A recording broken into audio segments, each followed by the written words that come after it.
Olá, seja bem-vindo ao Giro. Eu sou Luiz Delboni e esse é o podcast em que você fica muito bem informado em cerca de 5 minutos. Então, vamos pro Giro? O mundo passou a sexta-feira de olho no Alasca, onde aconteceu o primeiro encontro entre Donald Trump e Vladimir Putin desde o início da guerra na Ucrânia, que já dura 3 anos e meio na Europa Oriental.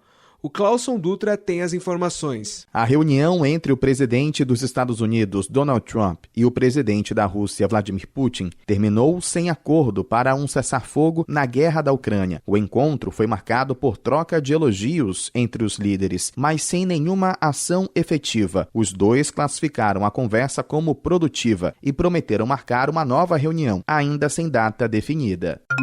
Aqui no Brasil, o Ministério das Relações Exteriores prepara um documento para rebater as recentes falas do presidente norte-americano sobre a relação comercial com o país. Gabriela Echenique tem as informações. O governo brasileiro não vai ceder à pressão de Donald Trump e, em resposta aos Estados Unidos, não vai rever o PIX, nem mesmo as tarifas aplicadas. O Itamaraty envia um posicionamento na segunda e vai mostrar que tem reforçado as ações de combate ao desmatamento, que a relação entre os dois países é mais positiva aos Estados Unidos e que o PIX não é uma ameaça aos americanos. De Brasília, a ex-Estaciarine apurou detalhes sobre o julgamento de Jair Bolsonaro e de aliados do ex-presidente, acusados de elaborar uma trama golpista. Começa em 2 de setembro o julgamento do ex-presidente Jair Bolsonaro e de outros 7 réus por tentativa de golpe de Estado. Zanin marcou sessões para os dias 2, 3, 9, 10 e 12 de setembro, mas os 2 primeiros dias devem ser reservados só para a defesa e para a Procuradoria-Geral da República. Moraes só deve apresentar o voto na semana seguinte. Os réus devem acompanhar as sessões do plenário. STF ainda monta esquema de segurança. O repórter Igor Cardim conversou com fontes ligadas à Câmara dos Deputados para entender como vai ser a análise das representações contra Eduardo Bolsonaro. Hugo Mota enviou ao Conselho de Ética 4 pedidos de cassação contra Eduardo Bolsonaro, acusado de atuar no exterior contra autoridades e interesses do Brasil. O deputado está nos Estados Unidos desde março e, mesmo após o fim da licença, segue fora do país. O colegiado deve definir na próxima semana o relator que conduzirá a análise dos processos. O filho do ex-presidente Bolsonaro pediu que Mota considerasse o mandato à distância. Outro caso de repercussão nacional que teve andamento nesta sexta-feira é o da deputada federal Carla Zambelli. Apesar da divergência aberta pelo ministro Nunes Marques, o STF já tem maioria para condenar a parlamentar no episódio em que ela perseguiu armada um apoiador do presidente Lula.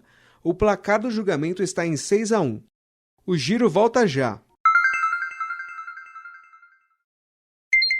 De Belo Horizonte, Vitor Veloso traz informações sobre a movimentação política para as eleições presidenciais em 2026. O governador de Minas Gerais, Romeu Zema, do Novo, disse que as sanções impostas pelo presidente dos Estados Unidos, Donald Trump, contra o ministro Alexandre de Moraes são corretas e que o presidente Lula deu todos os motivos para a retaliação. Em entrevista à BBC News Brasil, Zema também admitiu que pode não ter o apoio de Jair Bolsonaro nas eleições de 2026. O Partido Novo lançará a pré-candidatura de Zema à presidência neste sábado. As autoridades policiais avançaram nas investigações do caso em que um empresário matou um gari na capital mineira. Bruna Bentes tem as atualizações. A arma usada no assassinato do gari Laudemir de Souza Fernandes, morto em Belo Horizonte nesta semana, é a mesma encontrada na casa do empresário Renê Nogueira Júnior, suspeito de disparar contra o gari.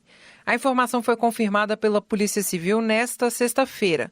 Além disso, a polícia confirmou que o artefato está registrado no nome da delegada Ana Paula Balbino, que é esposa do investigado. Nesta semana, investigadores do caso receberam autorização para analisar mensagens e ligações feitas pelo empresário. Alessandra Ferreira tem os detalhes da prisão de um influenciador digital e do marido dele, por suposta exploração e exposição de menores de idade nas redes sociais. O caso veio à tona após uma denúncia do youtuber Felca. O influenciador paraibano Ítalo Santos e o marido dele, Israel Vicente, devem passar por audiência de custódia em Carapicuíba, na Grande São Paulo. Eles foram encontrados em uma casa de alto padrão no município. 8 celulares e um carro foram apreendidos pela polícia. Ítalo é investigado pelo Ministério Público da Paraíba e pelo Ministério Público do Trabalho por exploração e exposição de menores de idade em conteúdos produzidos para as redes sociais. Os dois devem ser transferidos para João Pessoa nos próximos dias. Para saber mais sobre as notícias que você ouviu aqui no Giro, acesse cbn.com.br ou o aplicativo da CBN. Por lá tem as reportagens completas e a análise do nosso time de comentaristas. Se você está gostando do nosso Giro, aproveite para seguir a gente no Spotify ou no Amazon Music, favoritar no Deezer ou no aplicativo da CBN, assinar na Apple Podcast e se inscrever no YouTube Music ou no Castbox. Assim, você recebe uma notificação sempre quando tiver um episódio novo. E dá 5 estrelas pra gente no Spotify para dar aquela força. Até o próximo Giro!